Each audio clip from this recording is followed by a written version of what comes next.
ये ऑपरेशन सिंदूर के नाम पर कब तक आदरणीय प्रधानमंत्री जी जनता को गुमराह करेंगे? इधर उधर की बात ना करें, सीधे सवाल का जवाब दें कि आखिर जब ऑपरेशन सिंदूर भारतीय सेना कर रही थी, आतंकियों के ठिकानों को ध्वस्त कर रही थी, तो सीज फायर का घोषणा अमेरिकी राष्ट्रपति ने क्यों किया कि अमेरिका के मध्यस्थता में सीज फायर हुआ? सवाल तो ये न है। और जो बीजेपी के मंत्री सेना पर सवाल खड़े कर रहे हैं, जो बीजेपी कह रही थी अब तो बैक कर गई कि सिंदूर घर घर बांटेंगे, जब उल्टा दांव पड़ गया तो अब वापस ले लिया, कहा ऐसा कार्यक्रम नहीं था। बीजेपी पूरी तरह से केंद्र की सरकार, आदरणीय प्रधानमंत्री जी मोदी जी इस ऑपरेशन सिंदूर में घिर गए हैं, सवालों के घेरे में। इस बार कई सवाल खड़े हो रहे हैं, इसका जवाब आदरणीय प्रधानमंत्री जी सीधे नहीं दे रहे हैं। इसी से पता चलता है कि ऑपरेशन सिंदूर में सरकार कहीं न कहीं नाकाम रही है। रक्षा मंत्री राजनाथ सिंह ने कहा कि 1971 का वो वक्त है जो गवाह है जब भारतीय नौसेना ने करवाई में पाकिस्तान के 1 से 2 विभाजित किया था, लेकिन अगर भारतीय नौसेना ने ऑपरेशन सिंदूर में अगर कार्रवाई की गई तो पाकिस्तान को 4 भागों में विभाजित किया जाए। ये तो सवाल सीधे तौर पर प्रधानमंत्री जी के ऊपर खड़े हो रहे हैं। आखिर क्यों नहीं नौसेना को उतारा गया, किसने मना किया? ये तो प्रधानमंत्री जी को जवाब देना चाहिए। अभी कई सवाल हैं। जिस तर्कस की तीर की बात आदरणीय प्रधानमंत्री जी कल बिहार में कर रहे थे, अभी तो कई जनता के सवालों के तीर छूटेंगे, उसका जवाब देने में प्रधानमंत्री जी का पसीना छूट जाएगा।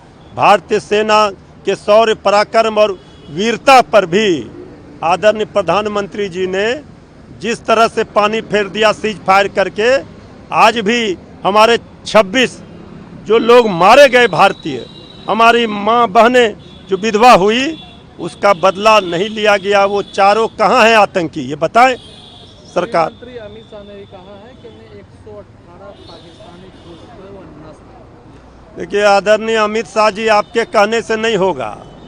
सेना क्या कह रही है, सीधे जवाब देना होगा कि भारत का कितना नुकसान हुआ ये भी बताएं। अब तो कई सवाल खड़े हो रहे हैं, इस पर जवाब नहीं मिल रहा है सीधा। इधर उधर से घुमाइए नहीं, जनता को दिग्भ्रमित मत कीजिए। ये भारत की ताकत का एहसास दुनिया को है, इसलिए इस बार आतंकियों के ठिकानों को पूरी तरह से मिट्टी में मिला दिया जाता। अगर अमेरिकी राष्ट्रपति की मध्यस्थता में सीज फायर नहीं होता तो हमारी सेना तैयार थी। कांग्रेस का शशि थरूर के बाद है सलमान खुर्शीद भी है, वो तारीफ करते नजर आ रहे हैं। बाकी सीज फायर के लिए पाकिस्तान से बोला था, बाकी बातें देखिए ये सब तो बीजेपी का चाल चरित्र चेहरा रहा है कि विरोधी दलों के नेताओं के ऊपर डेरा डालते हैं। अब कहीं किसी का दिल और दे बैठने का इरादा है तो हम नहीं कह सकते। अगर कांग्रेस पार्टी के नेता सलमान खुर्शीद जी तारीफ कर रहे हैं तो कहीं न कहीं ये आशंका हो रही है कि कुछ न कुछ गड़बड़ है और वो अपना नया ठिकाना ढूंढ रहे हैं। ममता बनर्जी उन्होंने जिस तरीके से प्रधानमंत्री को कहा कि वो कितने,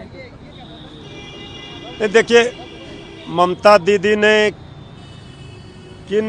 किस संदर्भ में ये बातें कही है ये मुझे नहीं पता, ममता दीदी पार्टी के प्रवक्ता बताएंगे।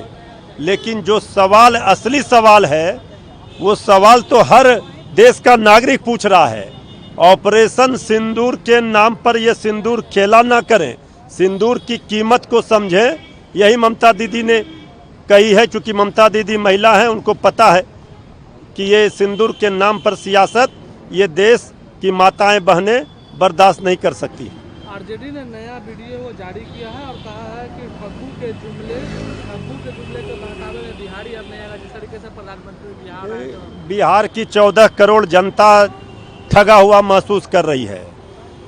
जितना राशि गुजरात को दिया उतना बिहार को नहीं दिया। अब चुनाव के समय जुमलेबाजी करने आ रहे हैं, जनता ने खारिज कर दिया, नकार दिया। राष्ट्रीय जनता दल मुख्य विपक्षी दल है बिहार में, वो वीडियो जारी करके ये जो जनता कह रही है उस बात को दिखा रही है सत्ता में बैठे हुए लोगों को कि अब जनता को ठगने का काम बंद कीजिए, जुमलेबाजी बंद कीजिए और बिहार में 20 वर्षों से सरकार में है इसका हिसाब दीजिए।